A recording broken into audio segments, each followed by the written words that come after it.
ओम अरहम। प्रिय विद्यार्थियों, आज हम लोग जैन दर्शन के एक महत्वपूर्ण विषय नयवाद की चर्चा करेंगे। जैसा कि आप जानते हैं कि जैन दर्शन का महत्वपूर्ण सिद्धांत है अनेकांतवाद। और अनेकांतवाद का अर्थ होता है कि प्रत्येक पदार्थ में, प्रत्येक वस्तु में अनंत धर्म होते हैं। एक सामान्य व्यक्ति उन अनंत धर्मों को नहीं जान सकता है, और जो केवल ज्ञानी हैं, सर्वज्ञ हैं, ओमनिसिएंट हैं, वे उन अनंत धर्मों को जान तो सकते हैं, लेकिन एक साथ उन धर्मों का प्रतिपादन नहीं कर सकते हैं। उन्हें भी किसी चीज को एक्सप्लेन करना है तो वन बाय वन ही कर सकते हैं, एक एक करके ही कर सकते हैं। तो प्रत्येक वस्तु के विवेचन में हमें नय की आवश्यकता पड़ती है, क्योंकि इसीलिए कहा गया कि नत्थि जीर्ण वर्णम नय विहीनम। भगवान का कोई भी वचन नय विहीन नहीं होता। किसी भी बात की व्याख्या हम एब्सोल्युटली नहीं कर सकते हैं, सापेक्ष दृष्टि से करते हैं, एकांत दृष्टि से नहीं कर सकते हैं। तो इसलिए नय के सिद्धांत को जानना भी आवश्यक होता है। वस्तु को जानने के मुख्य रूप से दो साधन आचार्य उमा स्वाति ने तत्वार्थ सूत्र में बताए, प्रमाण और नय। हम किसी भी चीज को जानते हैं तो या तो हम उस वस्तु को एज ए होल कंप्लीट जानते हैं, जिसका माध्यम प्रमाण बनता है। प्रमाण के द्वारा वस्तु को समग्रता से जाना जाता है, और नय पार्शियल, आंशिक रूप से जानने को नय कहा जाता है। तो आज हम लोग नय के बारे में कुछ विशेष चर्चा करेंगे, क्योंकि हमारे जो भी वचन हैं वे आंशिक रूप से ही सत्य का कथन कर सकते हैं, समग्रता के साथ नहीं कर सकते हैं। तो सबसे पहले आपके मन में प्रश्न होता होगा कि नय किसे कहते हैं, नय की क्या परिभाषा है। नय को परिभाषित करते हुए कहा गया, अनिराकृतेतरांशो वस्त्वंश ग्राही प्रतिपत्तुरभिप्रायो नयः। Naya means the intended purpose of the knower, which comprehends the intended part of the entity possessed of infinite number of attributes without discarding the other parts is called Naya. Very simple. नय का मतलब हुआ कि कोई भी, जैसा कि मैंने आपको बताया कि हर पदार्थ में अनंत धर्म होते हैं, अनंत गुण होते हैं। तो उस वस्तु के एक अंश को ग्रहण करने वाला, एक गुण को, एक अंश को ग्रहण करने वाला, और दूसरी उसकी क्वालिटीज जो हैं, दूसरे उसके जो गुण हैं, उन्हें निषेध न करने वाला ज्ञाता का अभिप्राय नय कहलाता है। यानी जब हम किसी को कोई बात कहते हैं तो हम उस समय किसी एक क्वालिटी के बारे में बात करते हैं। मैं आपको एक एग्जाम्पल से समझाना चाहूँ। मान लीजिए आप सब विद्यार्थी हैं। आप विद्यार्थी हैं, लेकिन विद्यार्थी के साथ साथ और भी बहुत सारी क्वालिटीज आपके अंदर हैं। हो सकता है आप अच्छे लेखक हैं, अच्छे वक्ता हैं, अच्छे कवि हैं, अच्छे दार्शनिक हैं, अच्छे भाई हैं।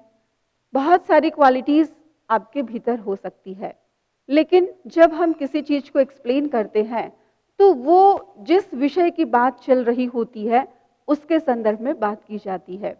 मान लीजिए अभी कोई बात चल रही है कि वो व्यक्ति बहुत अच्छा लेखक है, तो मैं कहूंगी कि फलाना व्यक्ति बहुत अच्छा लेखक है।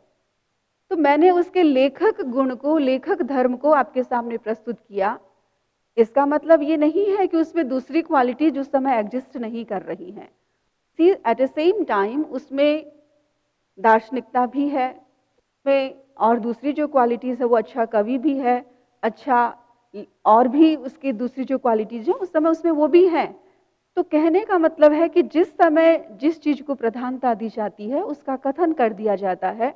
बाकी की जो दूसरी क्वालिटीज होती हैं उसका उस समय में कथन नहीं किया जाता है, पर उसका निषेध भी नहीं किया जाता है। वे qualities at the same time उसमें एग्जिस्ट करती हैं। और इसीलिए नय का सिंपल सा मीनिंग हो गया कि वक्ता जो कुछ सामने वाले को कहना चाहता है उस अर्थ को ग्रहण करना, उस क्वालिटी को ग्रहण करना और उसकी जो अदर क्वालिटीज हैं उसका निषेध न करना नय कहलाता है। और यदि हम दूसरी क्वालिटीज का निषेध करते हैं तो इट मीन्स फिर वो नय नहीं, दुर्नय कहलाता है। तो नय की सिंपल सी परिभाषा मैंने आपको दी। प्रश्न होता है कि नय कितने प्रकार के होते हैं। मुख्य रूप से नय के 3 डिवीजन हमें प्राप्त होते हैं। पहला डिवीजन, नय 2 प्रकार के हैं, द्रव्यार्थिक नय और पर्यायार्थिक नय। दूसरा डिवीजन, नय 2 प्रकार के, निश्चय नय और व्यवहार नय। और तीसरा डिवीजन, नय के 2 प्रकार, अर्थ नय और शब्द नय। ये 3 प्रकार के डिवीजन हमें जैन शास्त्रों में देखने को मिलते हैं। पहला डिवीजन है, नय के 2 प्रकार होते हैं, द्रव्यार्थिक नय, पर्यायार्थिक नय। यूं तो जैसा मैंने बताया आपको पहले कि जैन दर्शन हर दृष्टि को सापेक्षता की दृष्टि से व्याख्यायित करता है। और आचार्य सिद्धसेन ने तो कहा, जावैया वयणपहा तावैया होंती नय वाया। जितने हमारे कथन करने के तरीके हैं उतने ही प्रकार के नय हो सकते हैं, लेकिन संक्षेप में हम यदि जाएं तो नय के मुख्य रूप से 2 प्रकार हैं, द्रव्यार्थिक नय और पर्यायार्थिक नय। द्रव्यार्थिक नय का मतलब होता है, क्योंकि आप जानते हैं कि जैन दर्शन के अनुसार हर वस्तु द्रव्य और पर्याय से युक्त होती है। तो जो द्रव्य अंश को ग्रहण करके बात करता है उसे हम द्रव्यार्थिक नय कहते हैं। और जहां पर पर्याय को मुख्यता दी जाती है, पर्याय को सेंटर में रख करके बात की जाती है, उस नय को हम पर्यायार्थिक नय कहते हैं। विस्तार से जाएं तो इन 2 द्रव्यार्थिक और पर्यायार्थिक नय के 7 भेद हमें उपलब्ध होते हैं, जैसा कि नाम आप स्लाइड में देख रहे हैं। नैगम नय, संग्रह नय, व्यवहार नय, ऋजु सूत्र नय, शब्द नय, समभिरूढ़ नय और एवं भूत नय। ये 7 प्रकार के नय की चर्चा हमें जैन साहित्यों में उपलब्ध होती है। तो हम द्रव्यार्थिक नय और पर्यायार्थिक नय की चर्चा कर रहे थे। द्रव्यार्थिक नय के अंतर्गत इन 7 द्रव्यों में से प्रथम 4 को ग्रहण किया जाता है, नैगम नय, संग्रह नय, व्यवहार नय और ऋजु सूत्र नय। कहीं कहीं द्रव्यार्थिक नय के अंतर्गत 3 को भी ग्रहण किया गया, नैगम, संग्रह और व्यवहार को, और ऋजु सूत्र को पर्यायार्थिक नय के अंतर्गत भी गिना जाता है। तो द्रव्यार्थिक नय के 4 प्रकार, और इसी तरह तरीके से पर्यायार्थिक नय है उसके भी 3 प्रकार होते हैं, शब्द नय, समभिरूढ़ नय और एवं भूत नय। तो इनकी हम थोड़ी सी विस्तार से चर्चा करना चाहेंगे। सबसे पहला है नैगम नय। नैगम नय की छोटी सी परिभाषा दी गई, भेदा भेद ग्राही नैगम है, यानी जो भेद और अभेद, द्रव्य और पर्याय, इन दोनों को ग्रहण करता है वह नैगम नय कहलाता है। नैगम नय काल्पनिक वस्तु को और वास्तविक वस्तु को, इन दोनों को ही स्वीकार करता है और अतीत और भविष्य की जो बात है उसे वर्तमान में आरोपित करके भी ये बात करता है। इसलिए नैगम नय का विषय सबसे ज्यादा व्यापक होता है। ये भेद और अभेद इन दोनों को ग्रहण करता है, और इसीलिए नैगम नय के 3 प्रकार बताए जाते हैं, क्योंकि ये अतीत, वर्तमान, भविष्य तीनों को ग्रहण करता है। और उसके आधार पर हम देखें तो भूतकाल नैगम, भविष्यकाल नैगम और वर्तमान काल नैगम, तीनों प्रकार के नैगम के एग्जाम्पल्स हमें जैन साहित्य में उपलब्ध होते हैं। जैसे मैं आपको बताना चाहूं, भूतकाल नैगम से क्या तात्पर्य है, यानी कोई घटना भूतकाल में, पास्ट में हुई थी और हम आज वर्तमान में उस बात को कह रहे हैं, वर्तमान की भाषा में हम कह रहे हैं। जैसे मान लीजिए आज आपका जन्मदिन है, और आप कहते भी हैं बहुत बार, जब आपका जन्मदिन आता है तो आप बहुत बार कहते हैं कि आज मेरा जन्मदिन है। पर मैं आपसे पूछूं कि क्या वास्तव में आज आपका जन्मदिन है? क्या आप 2014 में जन्मे हैं? नहीं, आपका जन्म तो आज से 25 साल पहले, 30 साल पहले, 35 साल पहले हो चुका था। आज आपका जन्म लेने का दिन नहीं है, लेकिन फिर भी हम व्यवहार की भाषा में कहते हैं कि आज मेरा जन्मदिन है। हम अपने ही जन्म के दिन की ही बात क्यों, हम बहुत बार ये कहते हैं जब भगवान महावीर की जन्म जयंती आती है, हम कहते हैं कि आज महावीर जयंती है, महावीर का जन्मदिन है। क्या आज महावीर जन्मे हैं? महावीर के जन्मे तो कितने 2700 वर्ष हो रहे हैं, लेकिन फिर भी हम ऐसा व्यवहार करते हैं। आज जन्माष्टमी है, आज भगवान कृष्ण का जन्मदिन है। तो वैसे देखा जाए तो ये सेंटेंस अपने आप में सही प्रतीत नहीं होता, क्योंकि न तो आज महावीर का जन्म हुआ, न आज हमारा जन्म हुआ, न भगवान कृष्ण का जन्म हुआ, फिर भी हम ऐसे सेंटेंस का प्रयोग करते हैं। पर ये नैगम नय की दृष्टि से सही है, क्योंकि नैगम नय अतीत में जो कार्य हो चुका है उसको वर्तमान में व्यवहार में ला करके बात करता है। इसी तरीके से भविष्य में कोई काम होने वाला है, उसको भी वो वर्तमान में आरोपित करके बात करता है। जैसे मान लो कोई व्यक्ति को अपना घर बनाना है, बिल्डिंग बनानी है, तो घर बनाने से पहले वो उसका एक नक्शा तैयार करता है, और नक्शे में घर में क्या क्या चीजें बनानी है उन सबकी रूपरेखा होती है। और बातचीत के दौरान वो व्यक्ति कहता भी है कि ये हमारा किचन होगा, ये हमारा बेडरूम होगा, ये हमारा गेस्ट रूम होगा, ये हमारा स्लीपिंग रूम होगा, जो भी। तो सारी चीजें अभी उसमें है नहीं, बनी नहीं है, बनने में तो 1-2 साल का समय लगेगा, लेकिन फिर भी व्यक्ति इस तरीके से बात कहता है कि ये हमारा किचन है, ये हमारा बेडरूम है, ये हमारा गेस्ट रूम है, ये हमारा बच्चों का कमरा है। तो इस तरीके से जो हम व्यवहार करते हैं, यानी भविष्य में जो काम होने वाला है उसका व्यवहार हम वर्तमान में ही करते हैं। और तीसरा है वर्तमान काल। वर्तमान में आप कोई काम करना शुरू कर रहे हैं, क्योंकि कहा गया कि नैगम नय जो है वो संकल्प ग्राही नैगम है। जो संकल्प आपने कर लिया, उस काम को भले ही आपने फिनिश नहीं किया, फिर भी वो उस काम को किया हुआ ही मानता है। जैसे कोई व्यक्ति किचन में रोटी बनाने के लिए जा रहा है या चाय बनाने के लिए जा रहा है, और उससे कोई पूछे कि आप क्या कर रहे हैं, तो वो कहेगा कि मैं चाय बना रहा हूं। अभी वो किचन में जा रहा है, अभी न तो उसने गैस ऑन किया है, न पानी चढ़ाया है, न चाय पत्ती डाली है, कुछ भी प्रोसेस नहीं की है, वो किचन में जा रहा है। और उस समय आप उससे पूछें कि क्या कर रहे हैं, तो वो क्या कहेगा कि चाय बना रहा हूं।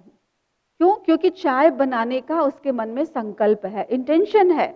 इसलिए जो संकल्प मन में है और जो काम वो करने जा रहा है, अभी किया नहीं है, फिर भी उसको वह किए हुए की तरह से ही व्यवहार करता है। तो इस तरीके से जो हम बात कहते हैं कि मैं चाय बना रहा हूं, कहने को तो आप कह सकते हैं अभी आप चाय कहाँ बना रहे हैं, अभी तो आप किचन में नहीं गए, अभी तो आप बाहर खड़े हैं, लेकिन हम उसकी इस बात को समझ लेते हैं कि उसके मन में चाय बनाने का संकल्प है, इंटेंशन है, इसलिए हम इस तरीके का कंफ्यूजन वहां क्रिएट नहीं करते हैं। तो नैगम नय जिसका विस्तृत सबसे व्यापक विषय है। दूसरा नय का प्रकार है संग्रह नय। संग्रह नय की परिभाषा दी गई अभेदग्राही संग्रह। नैगम नय भेद और अभेद दोनों को ग्रहण करता है, जबकि संग्रह नय अभेद को ग्रहण करने वाली दृष्टि है। यह वस्तु के विशेष धर्मों को गौण करके सामान्य धर्मों को ग्रहण करता है और उन सामान्य धर्मों के आधार पर सब वस्तुओं में एकत्व स्थापित करता है। जैसे आप इस स्लाइड में देख रहे हैं, स्क्वायर भी देख रहे हैं, ट्रायंगल भी देख रहे हैं और एक गोल राउंड भी देख रहे हैं। ये सारे मैथमेटिकल फिगर हैं, सब अलग अलग हैं, लेकिन संग्रह नय इनको एक कर देगा और वो कहेगा कि ये सब मैथमेटिकल फिगर है। आप दूसरी ओर देख रहे हैं, कहीं बतख है, कहीं बिल्ली है, कहीं और मुर्गी है, कहीं कुछ है, अलग अलग तरह के बर्ड्स हैं, लेकिन संग्रह ने इन सबको एक में करके इकट्ठा करके ये कहेगा कि ये सारे एनिमल्स हैं, ये सारे बर्ड्स हैं। तो इस तरीके से संग्रह ने की जो विशेषता है वो ये है कि ये अभेद को ग्रहण करता है।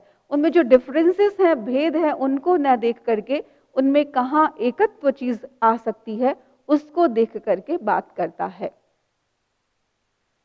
इसके भी दो प्रकार बताए जाते हैं संग्रह नय के भी, पर संग्रह और अपर संग्रह।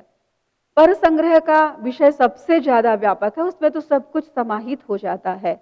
जैसे हमने कहा कि दुनिया में जो कुछ भी है वह सत है, सत यानी उसका एग्जिस्टेंस है। तो जब हमने ये कह दिया कि सब कुछ सत है तो दुनिया में सब कुछ उसमें इंक्लूड हो गया, क्योंकि चाहे वो जड़ पदार्थ हो चाहे वो चेतन पदार्थ हो, उनका अपना अस्तित्व होता है। तो जब सत है तो उसमें जड़ चेतन सब इंक्लूड हो गए, तो ये तो पर संग्रह का विषय हो गया। अपर संग्रह का विषय उससे कम व्यापक होता है, वह केवल एक समूह के वस्तुओं को ग्रहण करता है। अपर संग्रह का मतलब जैसे जब मैंने ये कहा कि वह द्रव्य है, तो द्रव्य कहने से सारे द्रव्य उसमें इंक्लूड हो गए, लेकिन गुण और पर्याय उसमें इंक्लूड नहीं होंगे। जब मैंने कहा कि सारे एनिमल्स हैं, तो उसमें एनिमल्स तो सारे इंक्लूड हो गए, लेकिन ह्यूमन बीइंग उसमें इंक्लूड नहीं होंगे। तो अपर संग्रह का विषय जो होता है वो पर संग्रह से कुछ कम व्यापक होता है, पर संग्रह का विषय ज्यादा व्यापक होता है। तो संग्रह नए अभेद दृष्टि को लेकर के चलता है और वो सब जगह सबको संग्रहित करके आगे बढ़ता है। तीसरा जो नय है वो है व्यवहार नय। यह संग्रह नय का बिल्कुल अपोजिट है। व्यवहार नय का मतलब हुआ भेदग्राही व्यवहार है, जहां पर भेद को ग्रहण किया जाता है। क्योंकि व्यवहार नय ये कहता है कि हम यदि संग्रह की विचारधारा के आधार पर चलेंगे तो बिल्कुल अव्यावहारिक है, उसके आधार पर हम अपना व्यवहार नहीं चला सकते। मान लो बहुत सारे मनुष्य खड़े हैं और मुझे उसमें से किसी एक को बुलाना है, तो यदि मैं सब मनुष्य हैं एक साथ उस तरीके से आवाज दूंगा तो कौन किसकी बात समझेगा। तो वहां हमें अभेद में से भेद को देखना पड़ता है। बहुत सारे एनिमल्स हैं, कुत्ता भी है, घोड़ा भी है, गधा भी है, गाय भी है, बकरी भी है। अब हैं तो सारे एनिमल्स, लेकिन यदि मुझे बकरी को जानना है, मुझे घोड़े को जानना है, मुझे गाय को जानना है, तो उनको अलग अलग रूप से मुझे देखना पड़ेगा।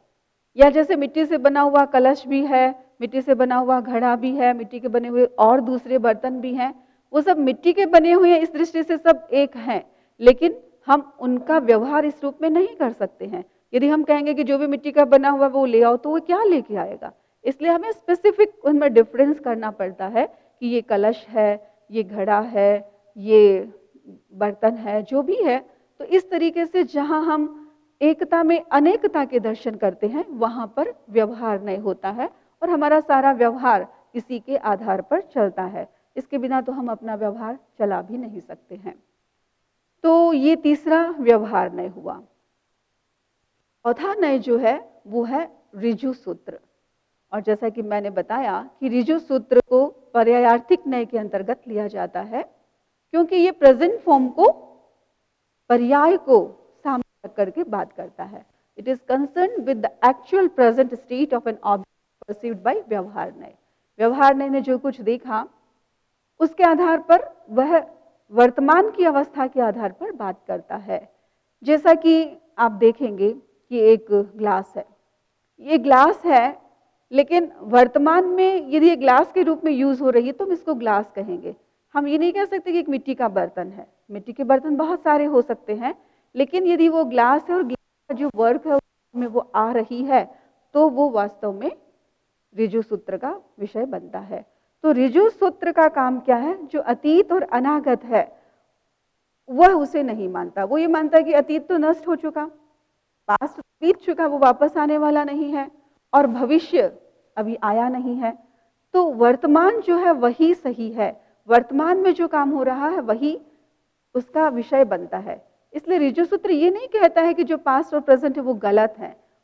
उसका कहना है कि ये मेरा विषय नहीं है, ऋजु सूत्र का विषय नहीं है। नए नए संग्रह नए के आधार पर पास्ट और फ्यूचर की बात की जा सकती है, वो उसे रॉन्ग नहीं कहता, लेकिन ऋजु सूत्र की अपनी विषय की सीमा है, उसकी लिमिटेशन है। उसके अनुसार जो वर्तमान में कार्य हो रहा है मेरा विषय के उतना ही है। तो ऋजु सूत्र वर्तमान पर्यायग्राही होने के कारण केवल वर्तमान की पर्याय को ही ग्रहण करता है। उसके अनुसार मान लीजिए कोई टीचर है, पढ़ाता था, लेकिन आज वो यदि रिटायर हो चुका है तो अब हम उसे टीचर नहीं कह सकते हैं, क्योंकि वर्तमान की पर्याय की टीचर की नहीं है। अतीत में वो टीचर था या फ्यूचर में वो टीचर बनेगा, उसके आधार पर वैसा व्यवहार नहीं किया जा सकता है। पांचवा जो नय है वो है शब्द नय। शब्द नय, it follows the denotational meaning और intention of the word used by a speaker considering the difference of its tense, gender and number. शब्द नय को परिभाषित करते हुए कहा गया, कालादि भेदेन ध्वनेरर्थ भेदकृत शब्द है, यानी काल, लिंग और वचन, इनके भेद से ध्वनि में अर्थ भेद को स्वीकार करने वाला शब्द नय होता है। काल का भेद, यानी आप जानते हैं काल टेंस 3 प्रकार के होते हैं, पास्ट, प्रेजेंट एंड फ्यूचर, भूतकाल, वर्तमान काल और भविष्य काल। तो भूतकाल, वर्तमान काल और भविष्य काल के भेद से एक ही वस्तु के ये 3 भेद कर देगा। जैसे यह पर्वत है, यह पर्वत था, यह पर्वत होगा। यहां पर्वत शब्द तो एक ही है, लेकिन काल 3 डिफरेंस हो गए, पर्वत था, पर्वत है और पर्वत होगा। तो यहां एक ही पर्वत के 3 भेद यह स्वीकार करता है, क्योंकि ये काल के द्वारा शब्द में भिन्नता को स्वीकार करता है। इसी तरीके से लिंग के आधार पर भिन्नता को स्वीकार करता है। जैसे लिंग 3 प्रकार के होते हैं, स्त्रीलिंग, पुल्लिंग और नपुंसक लिंग। तो इन तीनों में भी वो भिन्न भिन्न अर्थ का बोध करता है। जैसे तट, तटी और तटम। तट यानी किनारा। तो ये 3 शब्द हैं, तट, तटी, तटम। तीनों का मीनिंग एक ही है, लेकिन तट पुल्लिंग का शब्द है, तटी स्त्रीलिंग का शब्द है और तटम नपुंसक लिंग का शब्द है। तो तीनों का अर्थ एक होने पर भी शब्द नय लिंग भेद से इनमें अर्थ भेद को स्वीकार करता है। और इसी तरीके से तीसरा जो है वो है वचन। एक वचन और बहुवचन के आधार पर भी यह भिन्नता को स्वीकार करता है। जैसे एक व्यक्ति होता है तो हम कहते हैं है, और अनेक होते हैं तो हम कहते हैं। मनुष्य है और मनुष्य हैं। तो यद्यपि मनुष्य मनुष्य की दृष्टि से समानता है, लेकिन वचन, एक वचन और बहुवचन के भेद के आधार पर वह इसमें भी डिफरेंस को स्वीकार करता है। तो यह many words for one object, एक ही शब्द के लिए, एक ही वस्तु के लिए अनेक शब्दों का प्रयोग करता है और उनमें सब में डिफरेंसेस स्वीकार करता है। जैसे आप स्लाइड में देख रहे हैं, एक घर है। घर को आप हाउस भी बोल सकते हैं, होम भी बोल सकते हैं, बिल्डिंग भी बोल सकते हैं, रेजिडेंस भी बोल सकते हैं। लेकिन शब्द नय के अनुसार यदि वो अलग लिंग है, अलग काल का है, अलग वचन में है, तो उसके अर्थ में भी अंतर आ जाएगा। तो शब्द नय शब्द के आधार पर अपना व्यवहार करता है। छठा नय जो है वो है समभिरूढ़ नय। समभिरूढ़ नय को परिभाषित करते हुए कहा गया, पर्याये निरुक्ति भेदेन अर्थ भेदकृत समभिरूढ़ है। यानी समभिरूढ़ नय एक ऐसा नय है जो पर्यायवाची शब्दों में निरुक्त भेद से अर्थ भेद स्वीकार करता है, क्योंकि यह पर्यायवाची शब्दों को भी नहीं मानता है। पर्यायवाची शब्द आप जानते हैं, जैसे मान लीजिए इंद्र है, इंद्र के लिए हम सुरेंद्र शब्द का भी प्रयोग कर सकते हैं, पुरेंद्र शब्द का भी प्रयोग कर सकते हैं, शक्र शब्द का भी प्रयोग कर सकते हैं। बहुत सारे शब्दों का यूज किया जाता है। फूल है तो फूल के लिए कुसुम, सुमन, पुष्प, बहुत सारे शब्दों का प्रयोग किया जा सकता है। तो समभिरूढ़ नय का ये कहना है कि कोई पर्यायवाची शब्द होता ही नहीं है। हर शब्द का अपना निरुक्त अलग अलग होता है और उसके आधार पर उसका मीनिंग भी अलग अलग होता है। जैसे इंद्र किसको कहते हैं? जो ऐश्वर्य संपन्न होता है उसको इंद्र कहते हैं। शक्र किसको कहते हैं? जो शक्ति संपन्न होता है उसको शक्र कहते हैं। और पुरंदर किसको कहते हैं? जो नगर का विनाश करता है उसको पुरंदर कहते हैं। यद्यपि ये तीनों शब्द इंद्र के पर्यायवाची हैं, लेकिन समभिरूढ़ नय कहता है कि नहीं, ये पर्यायवाची नहीं है। इंद्र कब है? जब वो ऐश्वर्य संपन्न, तभी आप उसे ईश्वर इंद्र कह सकते हैं। यदि वो नगर का विनाश कर रहा है तो उस समय उसको इंद्र नहीं, उसको पुरंदर कहना है। यदि वो अपनी शक्ति का प्रदर्शन कर रहा है तो उसे फिर उस समय में शक्र कहना। तो यह नय पर्यायवाची शब्दों को भी स्वीकार नहीं करता है। और जो अंतिम नय है, 7वां नय, वो है एवं भूत नय। एवं भूत नय को परिभाषित करते हुए कहा गया, क्रिया परिणत मर्थ तत्शब्द वाच्यम स्वीकुर्वन एवं भूतः। यानी इसके अनुसार जिस शब्द की जो व्युत्पत्ति है, यह समभिरूढ़ से भी आगे सूक्ष्मता की ओर जा रहा है, और इसके अनुसार जिस शब्द की जो व्युत्पत्ति है उसमें वह क्रिया हो रही है, तो उस शब्द का प्रयोग करना सार्थक है। जैसे आप समझें, हम प्रायः पुजारी, तपस्वी, सन्यासी, साधु, मुनि, इन सब के लिए एक ही शब्द का प्रयोग कर देते हैं और इनको पर्यायवाची मानते हैं। लेकिन एवं भूतनय कहता है कि नहीं, तपस्वी कब है? जब वो तपस्या कर रहा है। मान लीजिए उसने 1 महीने की तपस्या की, 1 महीने तक कुछ नहीं खाया, भूखा रहा, तब तो वो तपस्वी है। लेकिन आज उसने खाना खा लिया, तो वो आज के दिन तपस्वी नहीं है। साधु कौन है? जो साधना कर रहा है। भिक्षु कौन है? जो भिक्षा कर रहा है। ध्यानी कौन है? जो ध्यान कर रहा है। तो वर्तमान में यदि वो उस क्रिया में संलग्न है, तब उसमें वह व्यवहार करना। टीचर कौन है? जब वो पढ़ा रहा है। मैंने आपको पढ़ा दिया, मेरी क्लास पूरी हो गई, पढ़ाने के बाद मैं जाकर के कोई दूसरा काम कर रही हूँ, तो उस समय में मैं टीचर नहीं हूँ। टीचर तभी हूँ जब मैं पढ़ा रही हूँ। तो एवं भूतनय जो है वो वर्तमान को अपना विषय बनाता है और उसके आधार पर वो सारा व्यवहार करता है कि उस क्रिया में वो व्यक्ति संलग्न होना चाहिए। तो ये 7 प्रकार के नय की चर्चा हमें जैन दर्शन में उपलब्ध होती है, और इनका अपना परस्पर संबंध भी है। 7 नयों का परस्पर में संबंध भी है। और इनका संबंध क्या है? पूर्व नय सबसे व्यापक है, जैसे नैगम नय है उसका विषय सबसे ज्यादा व्यापक है। उसके बाद संग्रह नय है उसका उससे कम, फिर व्यवहार का उससे कम, ऋजुसूत्र का उससे कम, शब्द नय का उससे कम, समभिरूढ़ का उससे कम, एंड एवं भूत तो केवल वर्तमान में उस क्रिया में संलग्न है, उसके आधार पर ही व्यवहार करता है। तो इसको मैं एक छोटे से एग्जाम्पल से आपको समझा करके अपनी बात को संपन्न करना चाहूंगी कि जैसे मान लीजिए कि कहीं से पक्षी की आवाज आ रही है, तो कोई व्यक्ति बोलता है कि गांव में पक्षी बोल रहा है। तो दूसरा व्यक्ति कहता है कि गांव तो इतना बड़ा है, पूरे गांव में तो पक्षी नहीं बोल रहा है। ऐसा कहो कि पेड़ पर पक्षी बोल रहा है। कोई गांव में तो पक्षी नहीं बोल रहा है, पेड़ पर पक्षी बोल रहा है। तो गांव में पक्षी बोल रहा है, ये हमने जो कहा वो नैगम नय की दृष्टि से सही है, क्योंकि नैगम नय का विषय बहुत व्यापक है, वो पास्ट प्रेजेंट फ्यूचर पूरे देश को अपना विषय बनाता है। तो गांव में पक्षी बोल रहा है, यह नैगम नय की दृष्टि से ठीक है, और पेड़ पर पक्षी बोल रहा है, यह संग्रह नय की दृष्टि से ठीक है।